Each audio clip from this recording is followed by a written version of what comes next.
नमस्कार, मैं हूं आशुतोष और आप देख रहे हैं सत्यहिंदी.com। सत्यहिंदी.com के खास कार्यक्रम आशुतोष की बात में आपका स्वागत है। इस वक्त पूरे देश की नजर, बल्कि ये कहूं पूरी दुनिया की नजर अफगानिस्तान पे लगी हुई है और सबके जुबान पर एक ही सवाल है, क्या तालिबान अफगानिस्तान पे कब्जा कर लेगा? क्या एक बार फिर तालिबान के समय का अफगानिस्तान बन जाएगा, जो न केवल अफगानिस्तान के नागरिकों के लिए बल्कि भारत के लिए भी एक बड़ा खतरा बन सकता है?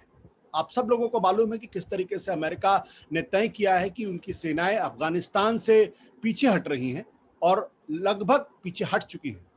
ऐसे में तालिबान ये ढिंढोरा पूरी दुनिया में पीट रहा है कि पहले उसने सोवियत संघ को हराया, एक सुपर पावर को, और अब उसने अमेरिका को हरा दिया है। लेकिन भारत और अफगानिस्तान के रिश्ते काफी समय से ऐतिहासिक तौर पर बहुत अच्छे रहे हैं। भारत ने अफगानिस्तान के निर्माण में काफी बड़ी भूमिका निभाई है, लेकिन जब से वहां कट्टरपंथ ताकतवर हुआ है, जब से वहां पे तालिबान बहुत ताकत हुआ है, तब से धीरे धीरे भारत की जो मौजूदगी है वहां कमजोर होती गई है। अब पिछले दिनों तालिबान के साथ जो समझौता अंतर्राष्ट्रीय स्तर पर हुआ है, उसमें भारत की भूमिका लगभग नगण्य रही है। ऐसे में एक सवाल ये खड़ा हो रहा है, क्या अफगानिस्तान, पहली बात, तालिबान पर कब्जा हो जाएगा? दूसरा सवाल, अगर तालिबान अफगानिस्तान पर कब्जा कर लिया तो क्या भारत में आतंकवादी गतिविधियों को बढ़ावा देने में बड़ी भूमिका निभाएगा? और क्या पाकिस्तान अफगानिस्तान के तालिबान का इस्तेमाल भारत के खिलाफ करेगा? तो ऐसे में क्या भारत को चिंतित होना चाहिए? और एक आखिरी सवाल ये है, क्या तालिबान को लेकर भारत की जो विदेश नीति है वो उतनी अच्छी नहीं है जितनी रहनी चाहिए थी? इन्हीं मसलों में करेंगे बातचीत और हमारे साथ हैं विवेक काटजू साहब, जो वैसे तो विदेश मंत्रालय में विदेश सचिव के तौर पर रिटायर किए हैं, लेकिन उसके पहले अफगानिस्तान में भारत के राजदूत भी रहे हैं। और मैं उनको देश के उन चंद डिप्लोमेट से मानता हूं जो बहुत ही करीने से, बहुत ही बारीक नजर से भारत की विदेश नीति पर नजर रखते हैं और बहुत ही शार्प माने जाते हैं। विवेक काटजू साहब, आपका बहुत बहुत स्वागत है। मेरा पहला सवाल यह है कि क्या तालिबान जो अब ये दावा कर रहा है कि 85% अफगानिस्तान के हिस्से पर उसका कब्जा हो गया है, तो क्या कुछ दिनों में या कुछ महीनों में तालिबान पूरे अफगानिस्तान पे कब्जा कर लेगा और वहां की गनी सरकार को अपदस्थ कर देगा? ये कहना इस वक्त मुश्किल। जी। ये जरूर है कि तालिबान ने चंद हफ्तों में काफी एडवांस किया है उत्तर पूर्व, उत्तर अफगानिस्तान में और पश्चिम अफगानिस्तान, जो कि अनुमान से परे था। अनुमान ये नहीं था कि इन एरियाज में वो आगे बढ़ पाएगा।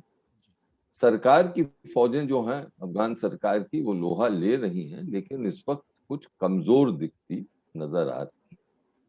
सरकार ये दावा कर रही है कि वो मुस्तैदी से मोर्चा संभालेगी तालिबान के खिलाफ, लेकिन अब ये देखना है कि कैसे आगे बढ़ता। हाँ, एक चीज जरूर है कि अफगानिस्तान को समझने के लिए वहां का जो जातीय समीकरण है उसको समझना जरूर। जी। वहां पश्तून है, ताजिक, हजारा और उज़्बक, ये 4 सबसे मुख्य ग्रुप्स हैं, एथनिक ग्रुप्स हैं। जी। पश्तून जो हैं वो कहते हैं कि हम मेजॉरिटी में हैं, लेकिन अब और इसका खंडन करते हैं। हाँ, ये जरूर है कि सबसे ज्यादा तादाद में पश्तून, और तालिबान जो है वो दरअसल पश्तून फोर्स, जो कि 1994 में शुरू हुई। सोवियत संघ को उन्होंने नहीं हराया क्योंकि तब तक वो थे नहीं। तंजीमें थी, मुजाहिदीन तंजीमें थी, लेकिन तालिबान नहीं। अब मुश्किल ये है कि पश्तून जो हैं वो अधिकांश साउथ और ईस्ट में रहते हैं, लेकिन ये एरियाज में पश्तून हैं, लेकिन जो बहुमत है वो और जातियों की। तो अगर यहाँ पर भी तालिबान का एडवांस हो रहा है तो वो परेशानी की बात जरूर है, और इसको अब देखना पड़ेगा कि आगे ये कैसे, और जो सिचुएशन है वो कैसे आगे अब इवॉल्व कर। आप क्या रक्तपात की स्थिति देखते हैं आने वाले दिनों में अफगानिस्तान के अंदर? देखिए, कुछ घटनाएं हुई हैं जो कि बहुत परेशान कर। अभी मैं पढ़ रहा था, अभी आपके प्रोग्राम के थोड़ी देर पहले, कि CNN ने एक वीडियो जारी किया कि फरियाब में, दौलताबाद में कुछ 20 या 22 अफगान सेना के कमांडोज ने अपने हथियार डाल दिए, उनका एमुनिशन खत्म हो गया और तालिबान ने उनको सराउंड किया हुआ था। तो तालिबान ने कहा कि आप सरेंडर कर दो, और तालिबान दावा ये कर रही है कि जहां जहां अफगान सेना के लोग सरेंडर कर रहे हैं उनके साथ वो बदसलूकी नहीं कर रही है। यहाँ तक कि ये कहा जा रहा है कि उनसे आश्वासन ले रही है कि वो तालिबान से लड़ेंगे नहीं, और कहीं कहीं तो पैसा देके उनको कह दी तुम घर जाओ। लेकिन इस वीडियो में दिखाया गया है कि 22 कमांडोज को उन्होंने कोल्ड ब्लड में, जैसे वो बाहर आए उनको सड़क पर रखा और मारा। तो अगर ये घटनाएं, अच्छा, तालिबान के जो स्पोक्स पर्सन है उन्होंने इसका खंडन किया, उन्होंने कहा ये हमने नहीं किया, लेकिन CNN कह रहा है कि हमने वेरीफाई किया, ये तालिबान किया। अब ये अगर ऐसी घटनाएं तालिबान करता है तो फिर तो जो सिचुएशन है वो रक्तपात की तरफ बढ़ेगी, क्योंकि अगर सेना को ये फीलिंग हो गई या लोगों को ये फीलिंग हो गई, खासतौर से ताजिक, उज़्बक और हजारा को ये फीलिंग हो गई कि तालिबान वही अपना रास्ता अपनाएगा जो कि 1990 के दशक में अपनाया जी, तब तो वो डट के लड़े, क्योंकि हथियार तो सबके पास है अफगान। जी जी जी जी, वॉरलॉर्ड्स हैं वहां एक तरीके से। भारत के लिए क्या चिंता की बात है, क्योंकि भारत को भी कंधार काउंसुलेट बंद करना पड़ा। उसके पहले जो हेरात का था और साथ ही साथ जलालाबाद का था वो भी भारत ने नॉन फंक्शनल था एक तरीके से। तो भारत जो ऐतिहासिक तौर पर और परंपरागत तौर पर अफगानिस्तान के लोगों में, अफगानिस्तान के रिकंस्ट्रक्शन में लगातार मदद करता था और भारत को लेके कोई एनिमिटी या कोई दुश्मनी वहां नहीं दिखाई पड़ती थी। ये जो कंधार का काउंसुलेट बंद करने की बात है, क्या ये भारत के लिए अच्छे संकेत नहीं है? देखिए, अगर स्थिति खराब हो जाती है तो फिर दफ्तर बंद, ये रिप्रेजेंटेशनल ऑफिस, एम्बेसी, काउंसुलेट बंद होती हैं, उसमें ऐसी कोई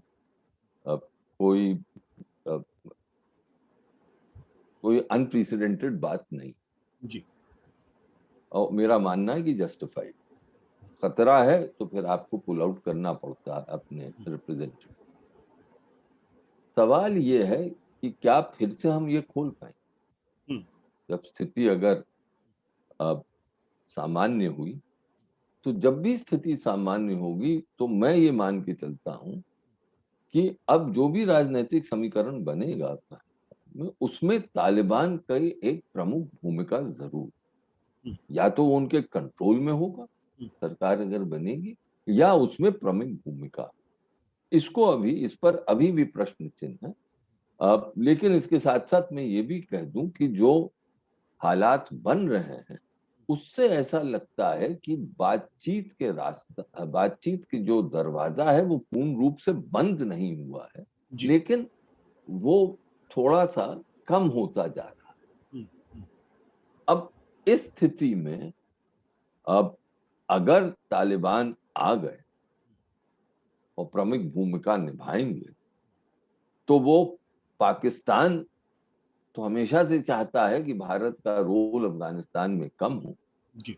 और एक रिश्ते हैं पाकिस्तान और तालिबान के।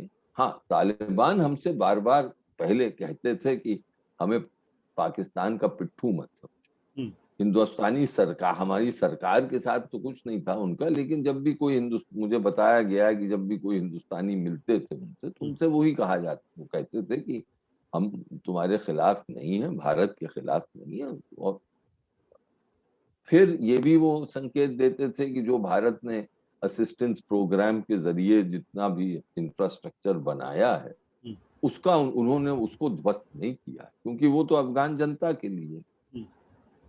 तो मेरा इसलिए 4-4.5 साल से ये मानना रहा है, और मैंने इस पर कई बार टीवी पे कहा है, लेख लिखे हैं कि भारतीय राजनय की ये मांग थी है कि तालिबान से बातचीत करें, क्योंकि वो समय चला गया 1990 के दशक पे का, जबकि तालिबान काबुल में होते हुए एक किस्म से अफगानिस्तान पर उनकी गिरफ्त थी तब, लेकिन उसके बावजूद अंतर्राष्ट्रीय समुदाय ने उनको मान्यता नहीं। अब समय अब वो बदल गया है और हर प्रमुख देश जो है वो उनसे बात कर रहा है। तो अगर प्रमुख देश, सब दुनिया बात कर रही है, तो हम उससे परहेज क्यों?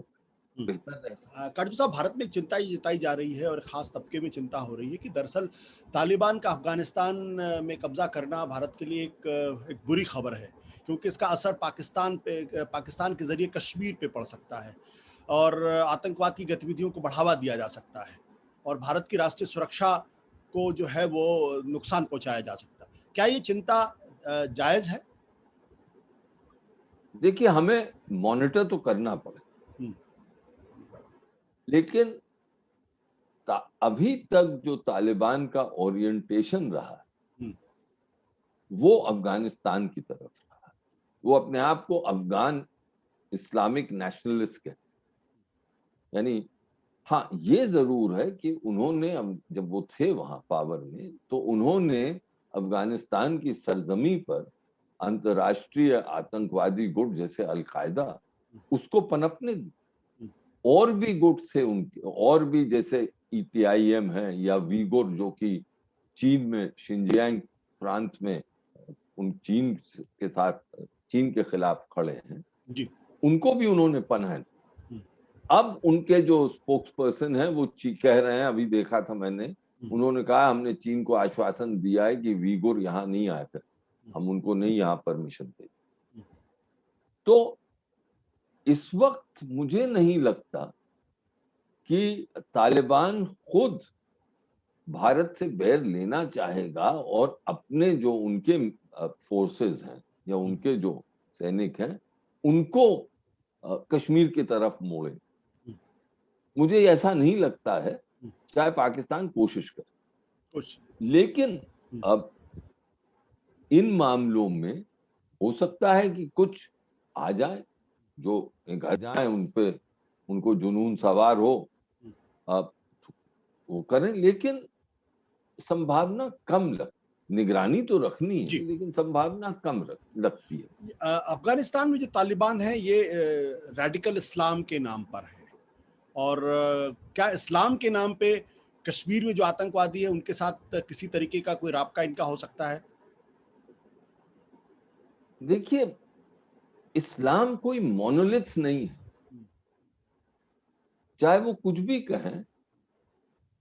इस्लाम में भी कई प्रकार की विचारधाराएं, तो ये टर्म जो अब नए निकल आए हैं, रेडिकल इस्लाम, हाँ, रेडिकल इस्लाम मतलब क्या है? कौन सा मजहब? हम खुद भारत के अपने अनुभव से जानते हैं कि भारतीय इस्लाम जो है वो चाहे चाहे हमारे मुस्लिम भाई कहें कि हम सब एक हैं, लेकिन उनमें भी तो अलग अलग नजरिए हैं जी। उनके मजहब पर नजरिए अलग अलग हैं। तो ये अज्यूम कर लेना कि क्योंकि अधिकांश कश्मीर घाटी के अधिकांश लोग मुस्लिम हैं, उससे उसकी वजह से एक सिंपथी तालिबान में आएगी, ये अजम्पशंस मुझे लगता है कि इनका पूरा एनालिसिस होना चाहिए। क्योंकि अगर हम यही माने कि भाई इस्लाम के नाम पर सब इस्लामिक दुनिया एक है, तो फिर इस्लाम इतनी लड़ाई झगड़ा क्यों चल रहा है उनमें आपस में? तो ये अजम्पशंस, अब मेरा अनुभव ये रहा है कि ये जो हम एक ब्लैक एंड व्हाइट अजम्पशंस कर लेते हैं, इन पर ज्यादा सोचने की जरूरत रहती है। हाँ, इसके मतलब ये नहीं, मैं बार बार आपके दर्शकों को कहना चाहता हूं कि हमारी, और जो हम, मुझे पूरा भरोसा है कि हमारी सेनाएं जो हैं, हमारी और जो एजेंसीज हैं जिनका काम है इस पे निगरानी रखनी, विदेश मंत्रालय, वो बहुत अच्छी निगरानी रखे होंगे और डिफेंसिव मेजर्स तो लेने चाहिए। लेकिन अब मुझे इस वक्त इस पर ज्यादा परेशानी नहीं है कि अब सैकड़ों या हजारों की तादाद में अफगान फाइटर्स अब कश्मीर की तरफ मुख मोड़ेंगे। मुझे इस वक्त तो नहीं थे। काटजू साहब, आपसे आखिरी सवाल। तालिबान के बारे में कहा जाता था कि इसको आईएसआई ने क्रिएट किया है और आईएसआई की भारत के खिलाफ आतंकवाद में कितनी बड़ी भूमिका है ये शायद बताने की जरूरत नहीं है।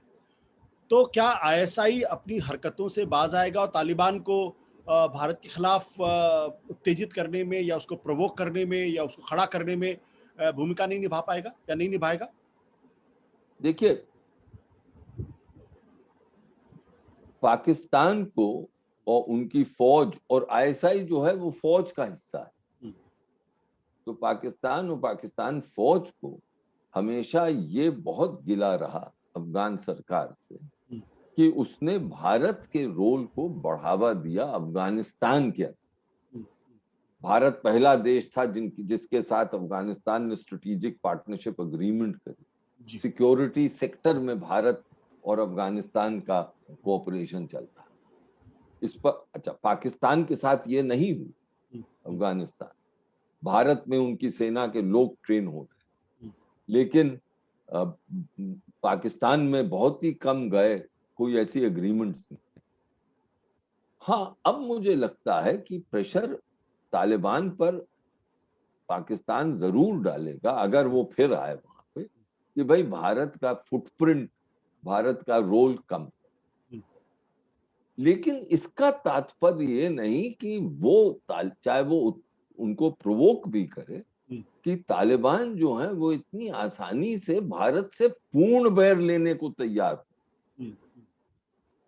क्योंकि उसकी वजह से एक इंटरनेशनल रैमिफिकेशन भी उसका होगा। और मुझे ये एहसास है इस वक्त कि तालिबान जो आज का है, उसकी लीडरशिप जो है वो जानती है कि अंतर्राष्ट्रीय लेजिटिमेसी उसको मिली है और उसको वो खोना नहीं चाहे। हाँ, ये भी है कि वो ये भी जानती है कि जो दुनिया के देश हैं वो भी नहीं चाहते कि तालिबान से रिश्ते तोड़ें, क्योंकि ये समझने की बात है कि, और ये मैं आपके दर्शकों को बताऊं, जब तालिबान आए 1990 के दशक में, और ये भूल जाते हैं, जब ये आए 1990 के दशक में तो अमेरिका को कोई इनसे परहेज नहीं, तालिबान से कोई परहेज नहीं।